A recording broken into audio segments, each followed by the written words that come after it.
Kalau saya tahu benda ni masa umur 20-an dulu, saya confirm tak bazir banyak masa dan tenaga.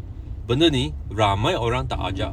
Dalam hidup ni bukan kerja keras je yang penting, tapi kerja keras kat tempat yang betul. Ramai orang sanggup struggle gila-gila tapi kat jalan yang tak bawa ke mana.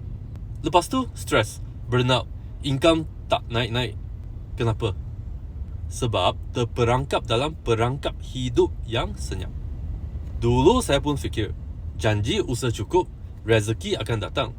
Tapi saya lupa satu benda. Dunia ni bukan adil. Ada orang kerja 16 jam sehari tapi masih tak lepas. Sebab dia ulang benda sama, tak belajar skill baru, tak ubah cara fikir. Saya sendiri pernah stuck kat tempat kerja lama bertahun-tahun. Lepas tu baru sedar, bukan tempat tu yang salah, tapi saya sendiri yang tak berani keluar dari comfort zone.